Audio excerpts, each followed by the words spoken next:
ಇಡೀ ಜಗತ್ತಿಗೆ ಬೆಳಕು ನೀಡಿದಂತ ಬಸವೇಶ್ವರ ಈ ಕೂಬಿಯಾಳ ಗ್ರಾಮದಲ್ಲಿ ನೆಲೆಸಿರುವ ಬಸವಣ್ಣ ನಿನ್ನ ಎಷ್ಟು ಕೊಂಡಾಡಿದ್ರು ಕಡಿಮೆ ತಂದೆ. ಸಕಲವೂ ನೀನೆ, ಸರ್ವವೂ ನೀನೆ, ಸರ್ವ ಜೀವಿಗಳಲ್ಲೂ ಕೂಡ ನೀನೇ ತುಂಬಿಕೊಂಡಿರುವೆ ತಂದೆ. ಆದರೆ ಬಡವರಿಗೆ ಬಲ್ಲಂತೆ ಇಟ್ಟಿದ್ದೇನೆ, ಬಲ್ಲವರನ್ನು ಬಲ್ಲಂತೆ ಮಾಡ್ತಾ ಇದೆಯಾ. ಬಡವರನ್ನಾಗೆ ಮಾಡ್ತಾ ಅವ್ರನ್ನ ಕೊಳೆಯಂತೆ ಮಾಡ್ತಾ ಇದೆಯಾ. ಸರಿ ಅನಿಸೋದೆ ಹೇಳು, ಇದು ನ್ಯಾಯವೇ, ಧರ್ಮವೇ? ಹೇಳು ತಂದೆ.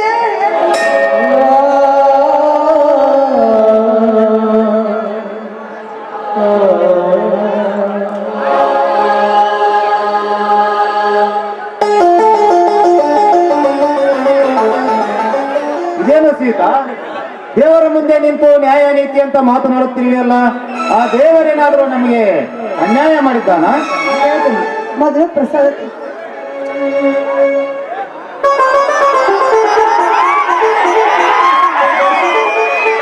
ಸ್ವಾಮಿ, ಆ ದೇವರು ನಮಗೆ ಅನ್ಯಾಯ ಮಾಡಿಲ್ಲ. ಆದರೆ ಅದೆಷ್ಟು ಜನರು ಒಂದು ಹೊತ್ತು ಉಂಡು ಮತ್ತೊಂದು ಹೊತ್ತು ಉಪವಾಸ ಮಾಡ್ತಾ ಇದ್ರಲ್ಲ, ಅದಕ್ಕಾಗಿ ಇಡೀ ಜಗತ್ತಿಗೆ ನ್ಯಾಯವನ್ನು ಹೇಳಬೇಕಾದ ಈ ಬಸವಣ್ಣ ಅವನನ್ನೇ ಕೇಳ್ತಾ ಇದ್ದೀನಿ, ಇದು ನ್ಯಾಯವೇ? ಬಡವರು ಒಂದ್ ಹೊತ್ತು ಉಂತಾರೆ ಮತ್ತೊಂದ್ ಹೊತ್ತು ಉಣ್ಣೋದಿಲ್ಲ ಉಪವಾಸದಿಂದ ಇರ್ತಾರಲ್ಲ ಯಾಕೆ ಅಂತ ದೇವ್ರ ಹತ್ರ ಬೇಡ್ಕೊಂತ ಇದ್ದೆ. ಹೌದು ಸೀತಾ, ನಾವು ಮಾಡಿದ ತಪ್ಪನ್ನು ಆ ದೇವರ ಮೇಲೆ ಹಾಕಿದರೆ ಆ ದೇವರು ಬಂದು ನಮ್ಮ ಬದುಕಿನ ಭವನೆಯನ್ನು ಕಡೆಗಣಿಸುವವನೇ? ಏನ್ ಸ್ವಾಮಿ ಏನ್ ಮಾತಾಡ್ತಿದ್ರ ನೀವು? ಏನ್ ಹೇಳ್ತಾ ಇದ್ದೀರ ಹೇಳಿ? ಹೌದು ಸೀತಾ, ಆಳಾಗಿ ದುಡಿಯಬೇಕು, ಅರಸನಾಗಿ ಉಣ್ಣಬೇಕು. ದುಡಿತವೇ ದುಡ್ಡಿನ ತಾಯಿ ಎನ್ನುವುದು ನಿನಗೆ ಗೊತ್ತಿಲ್ಲವೇ? ಕೂಲಿ ಮಾಡಿ ಕುಬೇರನಂತೆ ಬದುಕಬೇಕು ವಿನಃ ಸೋಮಾರಿತನದಿಂದ ಹಿಂದಿರುಗಿ ನೋಡಿದರೆ ಆ ದೇವರು ಬಂದು ನಮಗೆ ದುಡಿದು ಹಾಕಲು ಸಾಧ್ಯವೇ? ನಿಜ ಸ್ವಾಮಿ, ನೀವು ಹೇಳೋ ಮಾತು 100% ಸತ್ಯ. ಆದ್ರೆ ಈಗಿನ ಸಣ್ಣ ಪುಟ್ಟ ಮಕ್ಕಳು ಕೇವಲ ಸರಾಯಿ ಸಿಂಡಿ ಅಂತ ದುಶ್ಚಟಗಳನ್ನು ಅಂಟಿಕೊಂಡು ಬಿಟ್ಟಿದ್ದಾರೆ. ಅದಕ್ಕಾಗಿ ಹೊಲ ಮನೆ ಗದ್ದೆ ಎಲ್ಲ ಆಸ್ತಿಯನ್ನು ಬಿಟ್ಟು ಸುತ್ತಂಗ ಕುಡಿದು ಗಟಾರದೊಂದಿಗೆ ಬೀಳ್ತಾರೆ. ಗಟ್ಟಾನ ದಂಡಿಗೆ ಬಿದ್ದ ಮೇಲೆ ಅವರು ಉದ್ಧಾರ ಆಗೋದಕ್ಕೆ ಹೇಗೆ ಸಾಧ್ಯ? ಹೀಗಾದ್ರೆ ಬಡತನದಿಂದ ಉದ್ಧಾರ ಆಗೋದಕ್ಕೆ ಸಾಧ್ಯವಿಲ್ಲ ಸ್ವಾಮಿ, ಸಾಧ್ಯವೇ? ಹೌದು ಸೀತಾ, ನಮಗೆ ಬಂದ ಬಡತನವನ್ನು ತೀರಿಸಲು ನಮ್ಮಿಂದ ಮಾತ್ರ ಸಾಧ್ಯ, ಅದು ಬೇರೆ ಯಾರಿಂದಲೂ ಸಾಧ್ಯವಿಲ್ಲ. ಹೋಗಿ ಬಿಡು ಸ್ವಾಮಿ, ಅವರವರು ಮಾಡಿದ ಕರ್ಮನ ಅವ್ರು ಅನುಭವಿಸ್ತಾರೆ. ಏನು ರಾಯರು ಹಾಗೆ ನಿಂತು ಬಿಟ್ಟಿದ್ರಲ್ಲ, ಎತ್ತಿನ ಮಯ ತೊಳೆದ್ರೆ ನಿಲ್ಲು. ತೊಳೆದು ಬಂದೆ ಸೀತಾ, ಎತ್ತಿನ ಮೈಯನ್ನು ತೊಳೆದು ತೋಟದ ಮನೆಯಲ್ಲಿ ಕಟ್ಟಿ ಬಂದೆ. ಅಬ್ಬಾ, ಕಾಳಿಂಗ ಎತ್ತಿನ ಗಾಡಿಗೆ ಬಣ್ಣ ಹಚ್ಚಿ ಶೃಂಗೇರಿಸುತ್ತಿದ್ದಾನೆ. ಹಾ, ನೀನು ಮಣ್ಣೆತ್ತನ್ನು ತೆಗೆದುಕೊಂಡು ಬಂದೆಯಾ? ಅಯ್ಯೋ ಹಾಳಾಯ ಮನೋರಿ, ನೀವು ನೋಡಿದ್ರೆ ಮನೆಯಲ್ಲಿ ಒಂದು ಕೆಲಸ ಮಾಡೋದಿಲ್ಲ ಅಂತೀರ. ಅಲ್ಲ, ಮನೆಯಲ್ಲಿ ಎಲ್ಲ ಕೆಲಸ ನಾನು ಒಬ್ಳು ಎಷ್ಟು ಅಂತ ಮಾಡಿ ಮನೇನ ಮಡಿ ಮುಡಿ ಮಾಡೋದ್ರೊಳಗಾಗಿ ಮರ್ತ ಹೋಯ್ತು ರೀ. ನೀವೇ ಹೋಗಿ ತಗೊಂಡು ಬನ್ರಿ. ಏನು ನಾನು ಹೋಗಬೇಕೆ? ನಾನು ಹೋಗಬೇಕಾದ್ರೆ ಅದು ನನ್ನಿಂದ ಸಾಧ್ಯವಿಲ್ಲ ರೀ. ಏನ್ರಿ ನೀವು ಬಜಾರಕ್ಕೆ ಹೋಗಿ ಒಂದೆರಡು ಮೊನ್ನೆತ್ತಿನ ಗೊಂಬಿನ ತರಬಾರ್ದು ಏನು? ಆಗುತ್ತೆ ಸೀತಾ, ಆದರೆ ನಿನ್ನ ಕೆಲಸ ನಾ ಮಾಡಬೇಕಾದ್ರೆ ನೀನು ನನಗೆ ಒಂದು ಕಾಣಿಕೆಯನ್ನು ಕೊಡಬೇಕಾಗುತ್ತದೆ.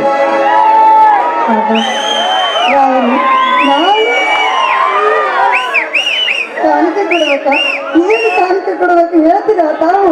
ಮುತ್ತಿನ ಕಾಣಿಕೆ ಸೀತಾ, ಈ ಗಂಡನ ಮುಖದಲ್ಲಿರುವ ಕೊಂಡೆ ಹಣ್ಣಿನಂತ ತುಟಿಯಿಂದ ಈ ನಿನ್ನ ಗಂಡನ ಗಲ್ಲಕ್ಕೆ ಚುಂಬಿಸಿ ಒಂದು ಹಾಡನ್ನು ಹಾಡಬಾರದೆ?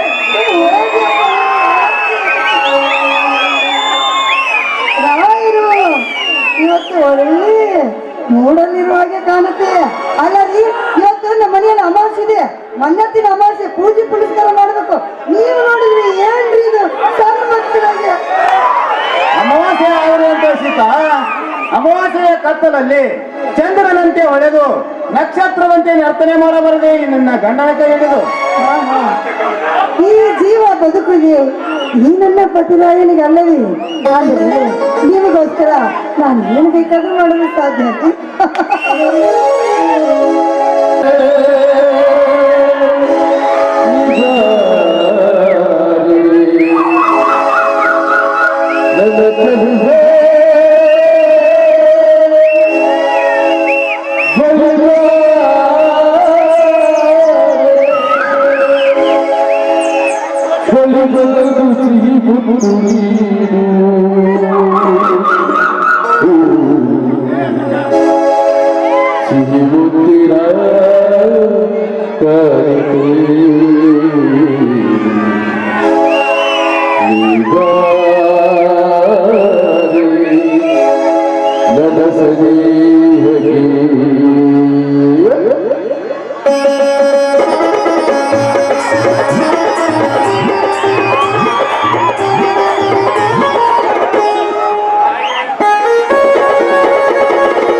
ಜೀವನವೇ ನಿನ್ನ ನನ್ನ ಜನುವೆ ಬಲಿತ ಬಲಿಬೋದು ಜೀವತ್ತು ನೀನು